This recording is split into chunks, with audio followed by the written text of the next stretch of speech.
இன்றைக்கான வீடியோவில் சுவையான மண் சட்டி மீன் குழம்பு எப்படி செய்கிறதுன்னு தான் பார்க்க போகிறோம். இந்த வீடியோவை ஸ்கிப் பண்ணாமல் பாருங்கள், அப்போ தான் உங்களுக்கு தெளிவாக புரியும். வாங்க வீடியோக்குள்ளே போகலாம். மீன் குழம்பு செய்கிறதுக்கு புளி எடுத்துருக்கேன். இந்த புளி 5-6 பேர் சாப்பிட்ற அளவுக்கு குழம்பு வைக்கலாம். வாங்க பார்ப்போம். இப்போ சுடுதண்ணியில் போட்டுக்கிறேன். புளியை ஊறட்டும். ஆறுனதுக்கப்புறம் புளியை கரைச்சி வச்சுருக்கேன். இன்னைக்கு மீன் குழம்புக்கு ஒரு முடி தேங்காயை திருவி வச்சுருக்கேன். அதில் கொஞ்சோண்டு சோம்பு போட்டிருக்கேன். இதை மிக்சியில் போட்டு நைஸாக அரைச்சி எடுத்துக்கணும். தாளிக்கிறதுக்கு ஒரு பெரிய வெங்காயத்தை பொடியாக வெட்டி வச்சுருக்கேன். 2 பச்சை மிளகாயை கீறி வச்சுருக்கேன். ஒரு தக்காளி பொடி பொடியாக வெட்டி வச்சுருக்கிறேன்.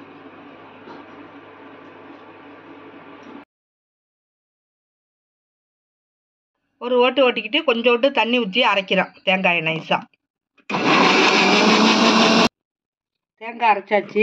அதை இதில் புளியில் போட்டுக்கிறோம். புளி தண்ணி கரைச்சி வச்சுருக்கேன் மீன் குழம்பு வைக்கிறதுக்கு. அந்த புளி தண்ணியில் இந்த தேங்காயை போட்டுக்கிறோம்.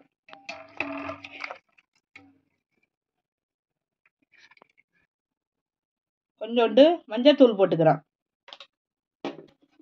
மிளகாத்தூள் 1.5 ஸ்பூன் போட்டுக்கிறோம். மல்லித்தூள் 1 ஸ்பூனு, 2.5 ஸ்பூன் போட்டுக்கிறோம். இதுக்கு தேவையான அளவு உப்பு போட்டுக்கிறோம். குழம்பா கரைச்சிக்கணும்.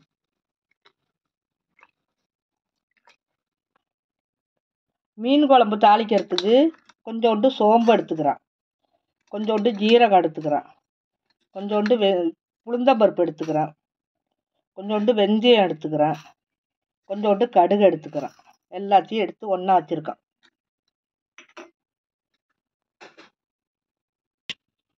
இப்போ சட்டி வச்சுக்கிறேன். மண் சட்டி மீன் குழம்பு.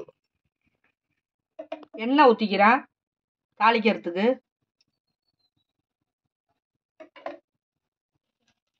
இப்போ தாளிப்புக்கு உள்ளதெல்லாம் எடுத்து வச்சதெல்லாம் எடுத்து கொட்டிக்கிறோம். கடுகு, வெந்தயம், ஜீரகம், சோம்பு எல்லாத்தையும் கொட்டிக்கிறோம். அதில் வெங்காயம், பச்சை மிளகாயும் போட்டுக்கிறோம்.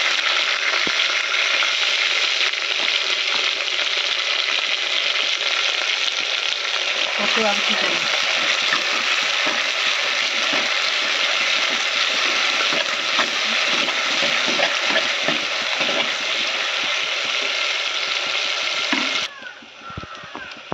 வெங்காயம் கண்ணாடி பதத்துக்கு வதங்கிட்டு இப்போ தக்காளி அரிஞ்சு வச்ச தக்காளியை போட்டுக்கிறோம்.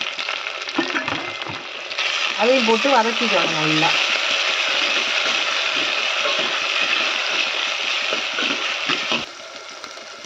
மண் சட்டியில் மீன் குழம்பு வச்சிங்கன்னாக்கா நல்லா சுவையாக இருக்கும். சாதாரண சட்டியில் வைக்கிறதுக்கும் மண் சட்டியில் வைக்கிறதுக்கும் நிறைய வித்தியாசம் இருக்கும். நல்ல டேஸ்ட் அதிகமாக இருக்கும் மண் சட்டியில் வைக்கிறது. உடம்புக்கும் நல்லது. மண் பாத்திரத்தில் சோறாக்குனாலும் மண் பாத்திரத்தில் குழம்பு வச்சா தனி டேஸ்ட்டு அதிகமாக இருக்கும் அதுக்கு மீன் குழம்புக்கு. இப்போ நல்லா வெங்காய தக்காளி வதங்கிட்டு இப்போ கரைச்சி வச்சுருக்கிற குழம்பு எடுத்து இதில் ஊற்றிக்கிறோம்.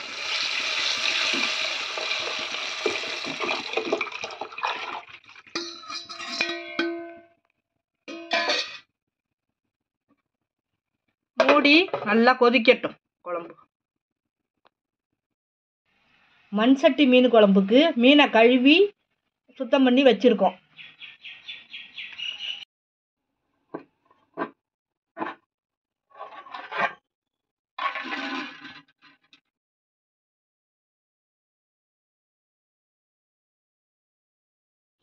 குழம்பு கொதிக்குது. இன்னும் சத்தம் கொதிக்கட்டும்.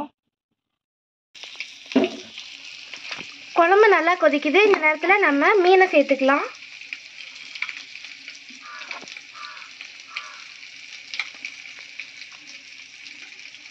மீன் எல்லாத்தையும் போட்டு ஒரு 10 நிமிஷம் விட்டாக்கா வெந்துடும் மீன். அதுக்கப்புறம் இறக்கிற வேண்டியது தான்.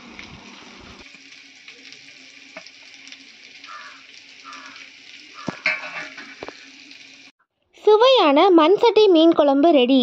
இந்த ரெசிபியை நீங்களும் உங்கள் வீட்டில் ட்ரை பண்ணி பார்த்துட்டு எப்படி இருந்துச்சுங்கிறத கமெண்ட்டில் சொல்லுங்கள். இந்த வீடியோ பிடிச்சிருந்துச்சுன்னா லைக் பண்ணுங்கள். உங்கள் ஃப்ரெண்ட்ஸ் மற்றும் ரிலேட்டிவ்ஸ்க்கு ஷேர் பண்ணுங்கள். அப்படியே நம்ம SBM சமையல் சேனலுக்கு சப்ஸ்கிரைப் பண்ணிடுங்க. தேங்க்ஸ் ஃபார் வாட்சிங்.